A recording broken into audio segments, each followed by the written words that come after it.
It's really not that difficult to train hard, but to make yourself a better athlete, you need to train hard consistently. And if you want to train hard consistently, you better make sure you're looking after your recovery.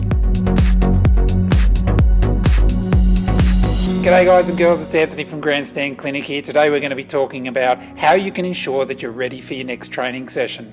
You should understand that your training has provided the stimulus to make you a better athlete, but all those gains are going to be realised during your recovery.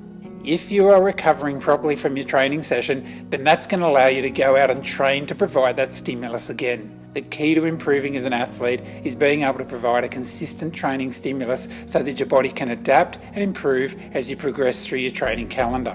And whilst the training stimulus is important, your body's ability to recover between sessions will in the long term dictate how far you progress as an athlete. This is part of a series of videos we're making to improve athletic performance, so if you like what you see, hit the like button, and if you're new here, please consider subscribing.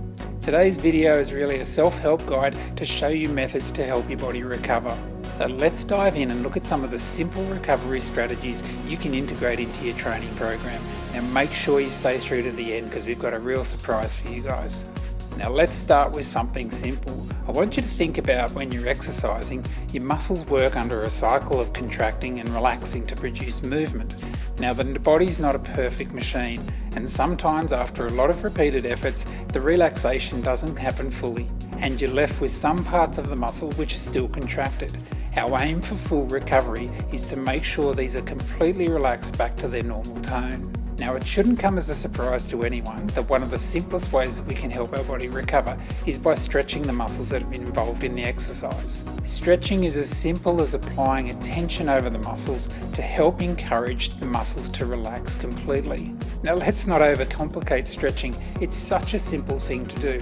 Find the stretch that feels like it's targeting the muscle that you're after, and then apply that stretch in small bouts done frequently. Look for ways to introduce stretching into your day-to-day routine, and it might be as simple as doing calf stretches whilst you're talking on the telephone. If you really want to target specific areas of the muscle, well, I think foam rollers are probably your most effective way to go. With a foam roller, you'll really be able to find those tender and tight parts of your muscle, and just by gently rolling backwards and forwards, you can feel the muscle relax. Remember, the key to foam rolling is slow and steady. It should be painful, but you're only going to be there for a short period of time. It should take you less than 2 minutes to roll out any particular muscle. Again, avoid bony prominences when you're rolling. That's just going to make it unnecessarily painful, and you're not going to get any benefit from rolling over those.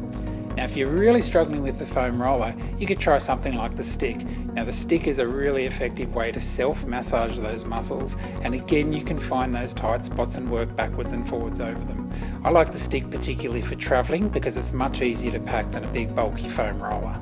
Again, the same principles apply.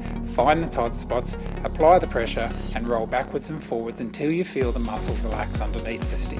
For those of you who really want to get on top of your recovery, consider introducing something like a Pilates class into your weekly routine. Now it's no surprise why Pilates is so popular with dancers who rely on having long, strong muscles for their performance. Now Pilates is a great way to open up all your joints, stretch out all your muscles, but you'll also get the benefit of learning some core stability in functional positions. That's got to be a bonus for any athlete. Now you may only do one Pilates session a week, but you're going to learn some exercises which you can then take home and integrate into your daily routine. You can also look at fast tracking your recovery by using contrast showers or ice baths. Now a contrast shower involves going from a hot shower to a cold shower, and this is going to force your blood vessels to vasodilate or open up and then rapidly vasoconstrict or close down. This produces a pump within the muscle to help flush out all the metabolic waste and encourage new blood flow in there. To get the most out of a contrast shower, sit under the hot for 90 seconds. This is because it takes longer for your body to vasodilate. Then switch rapidly to a cold shower and stay there for 30 seconds. You can alternate between 90 seconds of hot, 30 seconds of cold, and you might run through 4 or 5 cycles of this. You'll feel the benefits as soon as you step out of the shower, and a quick tip, always finish on a hot cycle. Now you all would have heard, seen or even experienced an ice bath for yourself. The idea behind an ice bath is to minimise the inflammation of the soft tissue following a training session. For the best effect, you're looking to have the water as cold as you can tolerate and spending a total of 3 minutes immersion time. Now, it doesn't really matter whether it's 3 minutes straight or whether you want to break the 3 minutes up into 3 1-minute blocks. Now, not many people enjoy an ice bath, and we promised at the start of the video that we'd finish with something special. Here's some footage of the 2017 World Cup Fiji party making their ice bath just a little bit more bearable.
So there we have 4 simple ways of boosting your recovery to a whole new level using stretching, foam rolling, Pilates and contrast showers and ice baths.